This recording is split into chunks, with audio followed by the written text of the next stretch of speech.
Invisible blockade. No warships, no missiles, just 40 mines and global trade stops. February 5th, 2026, or 6:15 a.m. local time. The Gulf of Aden, main shipping corridor between the Red Sea and Indian Ocean. 21,000 vessels transit annually. This morning, it's closed. MV Baltic Navigator, Danish-flagged container ship, standard route from Jeddah to Mumbai. Underwater explosion, port side, below the waterline, not catastrophic but severe. Hull breach, flooding in cargo holds. The vessel sends distress call. Position, 12 miles off the Yemeni coast. Crew safe. Ship taking water. Salvage vessels respond, but they don't get close. Sonar scan reveals the problem. Naval mines, dozens of them, spread across the main shipping channel, moored at depths between 15 and 40 meters. The Baltic Navigator struck one. How many more are waiting? One straight, 40 mines, 14 billion in cargo frozen overnight. The Gulf of Aden just became the world's most expensive parking lot. This is Sea Doctrine, where invisible threats shut down visible commerce. The discovery. Within 2 hours, the maritime security picture becomes clear. HMS Montrose, Type 23 frigate on patrol, dispatches mine warfare specialists. They conduct sonar mapping of the corridor. What they find is systematic, deliberate, professional. 43 naval mines detected across a 25-mile stretch, placed in the primary deep-water channel where large vessels must transit. Not random, precisely positioned to create maximum disruption with minimum resources. The mines appear to be EM-52 variants, Iranian design, 100-kilogram warheads, magnetic and acoustic triggers, sophisticated enough to distinguish vessel size and type. They target large commercial ships, tankers, container vessels, bulk carriers, the economic backbone of global trade. Smaller ships might pass safely, but anything over 10,000 tons displacing significant water activates the trigger mechanism. According to maritime security protocols, mine clearance in open waters takes days, sometimes weeks. Each mine must be located, identified, and neutralized individually. The corridor must be swept completely. Miss even one mine and the entire route remains unsafe. 23 vessels are already in the holding pattern, 7 northbound toward the Red Sea, 16 southbound toward the Indian Ocean. They're not moving, can't move. The risk is too high. By 10 a.m., 11 more vessels join the queue. By noon, 27 additional ships receive orders to hold position. The blockade is working and nobody fired a shot. Would you sail through waters where any moment could trigger an underwater explosion? This is asymmetric warfare perfected.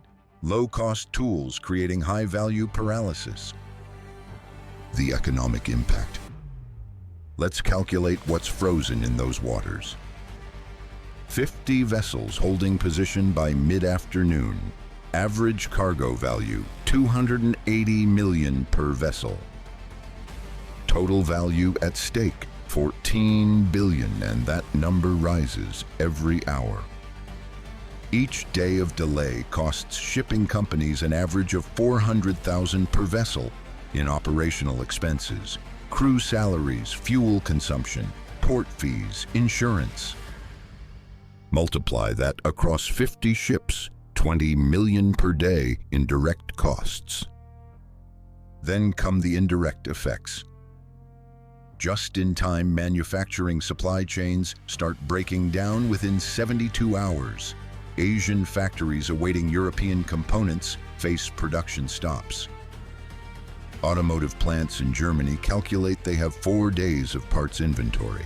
After that, assembly lines shut down. Electronics manufacturers in China and South Korea begin contingency planning. Reroute air freight, massively expensive. Waited out, production targets missed. Energy markets react. 5 LNG tankers are in the holding pattern. Liquefied natural gas worth $600 million. European gas futures spike 7% on the news. 3 crude oil tankers carrying 2 million barrels combined. That's 160 million in petroleum frozen at sea. Oil prices jump $3 per barrel within trading hours. Insurance companies convene emergency assessments. War risk zones get redefined. Premium calculations revised. Some underwriters refuse coverage altogether until the mines are cleared. The Suez Canal Authority faces cascading problems. Ships can't enter the Red Sea from the south. The entire flow pattern disrupts. By day 2, the canal operates at 40% capacity. Egypt loses $8 million daily in reduced transit fees. This is what a $14 billion blockade looks like, and the cost accelerates. Who controls this sea? A. The naval powers with mine-clearing assets. B. Whoever laid the mines. C. Nobody until the threat is removed. Right now, the answer is B. Control achieved through denial. The strait is unusable. The attribution challenge. But what nobody expected was the international response. By February 6th, 3 navies deploy mine countermeasures vessels. British HMS Ledbury, French Croix du Sud, U.S. Navy Avenger-class ships. Mine hunting operations begin. Autonomous underwater vehicles deployed. Sonar mapping intensifies. The clearance teams work methodically. Each mine must be approached carefully. Defusing takes hours. One mistake means casualties. But here's the geopolitical twist. China offers assistance. Plan Type 081, mine countermeasures ship diverts from anti-piracy patrol, arrives in the Gulf of Aden with advanced mine hunting equipment. The offer seems helpful. Multilateral cooperation, shared security interests. But intelligence analysts see the angle. This is influence projection. China positioning itself as a security provider in critical waters. The U.S. faces a choice: accept Chinese help and acknowledge their growing naval capabilities, or decline and risk slower mine clearance while criticism mounts. Meanwhile, Russia offers naval expertise for a price. Moscow suggests a UN-mandated security framework with Russian participation. Mediterranean fleet assets could deploy within days. Every major power sees opportunity in the crisis. Iran denies involvement. These mines could have been placed by anyone. Technically true, naval mines are available from multiple sources. Yemen's Houthi forces issue no statement, neither confirming nor denying. The ambiguity is strategic. Saudi Arabia and UAE demand immediate action. They want the threat eliminated and the culprits identified. But investigation while clearing mines is difficult. Forensic analysis of the first recovered mine shows Iranian manufacturing signatures, but does that prove Tehran planted them, or just that they supplied them to proxies? Attribution in maritime warfare is always murky, especially with weapons that can be deployed from small boats in darkness. Fishing vessels, dhows, speedboats, any of them could have laid these mines over several nights. No naval assets required, no large-scale operation. That's the elegance of the tactic. Minimal resources, maximum effect. Plausible deniability. Sea Doctrine principle. Control at sea doesn't always require warships. Sometimes it just requires making the water too dangerous to cross. The clearance operation. Day 3. Mine warfare intensifies. 7 mine countermeasures vessels now operating in the Gulf of Aden. British, French, American, Australian, Japanese, and Chinese teams. The operation is complex. Each mine must be approached by remotely operated vehicles first. Visual identification, then neutralization, either controlled detonation or diffusing. The teams clear mines at a rate of 4 to 6 per day. That's working around the clock with experienced specialists. At current pace, full clearance requires 7 to 10 days, assuming no complications. But complications arrive. On day 4, divers discover newer mines, different design, more sophisticated triggers. These aren't the EM52 variants initially found. These are smart mines, programmable. They can activate and deactivate on schedule. They might be set to detonate only during specific time windows or after a certain number of ships pass overhead. That discovery changes everything. It means even after visible mines are cleared, the corridor might not be safe. The smart mines could reactivate. Ships passing through could still trigger explosions days later. Naval commanders face a terrible choice. Declare the route safe based on best assessment, or keep it closed indefinitely until absolute certainty is achieved. That certainty might never come. Is this the end of secure navigation through the Gulf of Aden? Comment Y or N. The pressure to reopen the route is immense. 20 million daily in direct costs, billions in supply chain disruption, political pressure from governments and corporations. But one miscalculation costs lives and ships. The liability is enormous. The diplomatic scramble. Behind the scenes, negotiations accelerate. The United Nations Security Council convenes emergency session. Resolution proposed: condemn the mine deployment, authorize international mine clearance operations, investigate the perpetrators. Russia and China abstain. They're not blocking action, but they're not endorsing blame before investigation completes. The resolution passes with modifications. International cooperation authorized. Attribution investigation to proceed in parallel. But the real negotiations happen outside official channels. Reports indicate back-channel communications between Washington and Tehran. Unofficial, deniable, exploring whether Iran has influence over whoever planted the mines, and whether they'd use that influence to stop further deployments. The calculus: if Iran supplied the mines to proxies, they might still have leverage to prevent more being laid. That wouldn't clear the current mines, but it would prevent escalation. The price for such cooperation? Unclear. Likely involves sanctions relief, frozen assets, or regional security guarantees. Saudi Arabia opposes any deal that doesn't include accountability. They want perpetrators identified and punished. Anything less rewards aggression. European Union navigates between positions. They need the route open.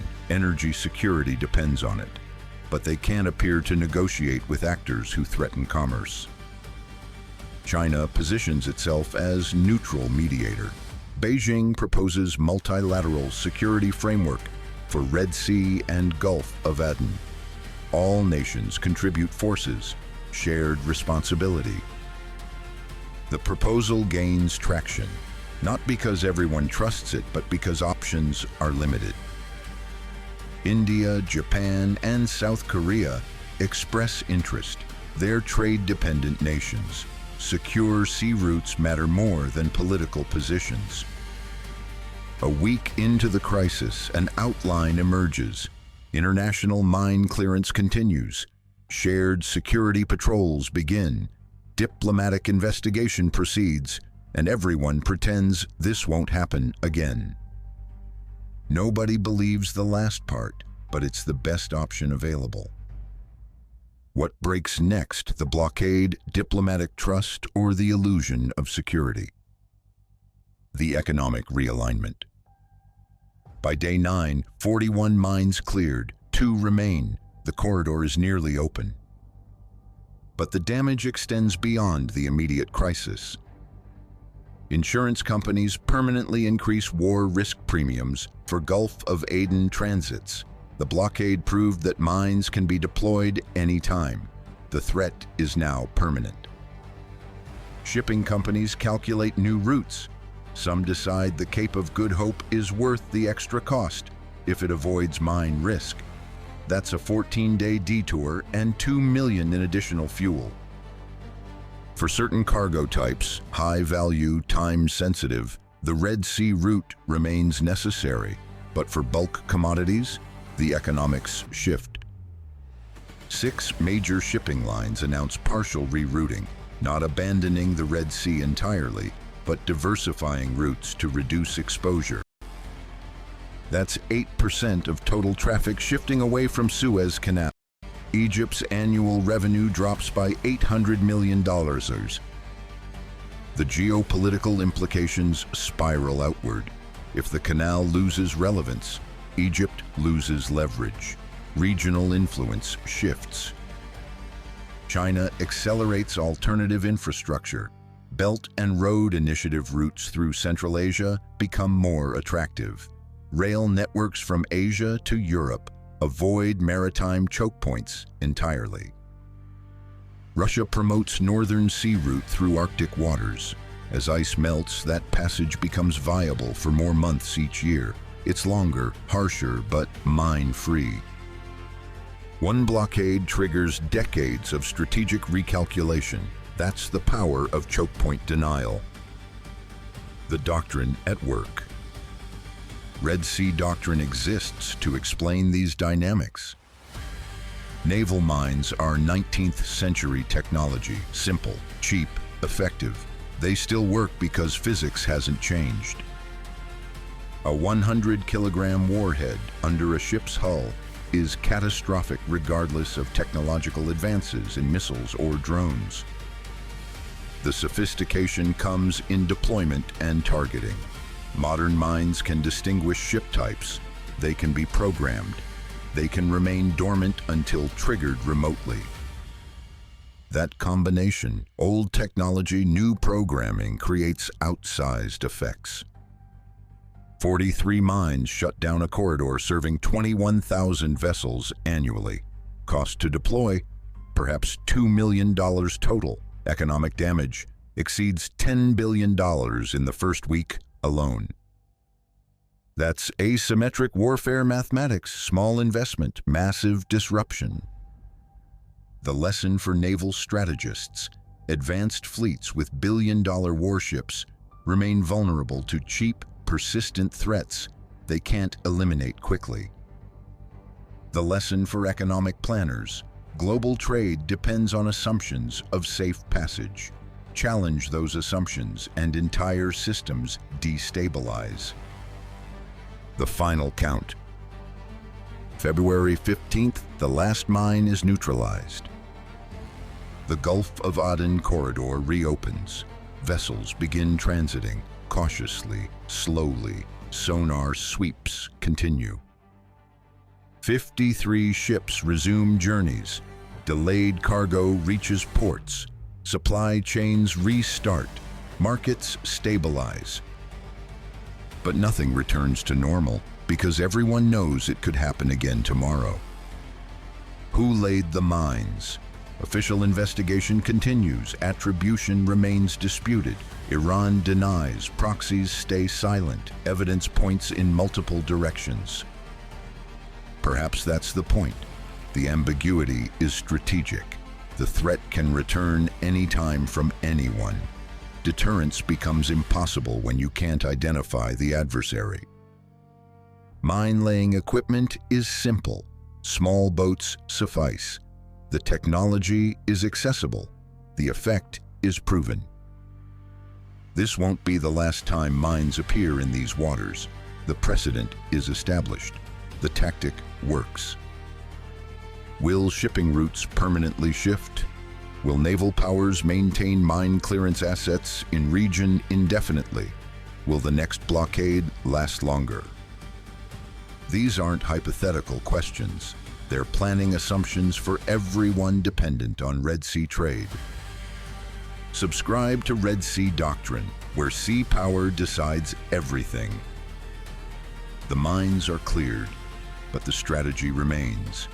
The next choke point denial could target different waters, different methods, different leverage. The battle for maritime control continues beneath the surface, literally. Stay informed, stay ahead. Red Sea Doctrine, trade routes, mines, and the weapons you can't see.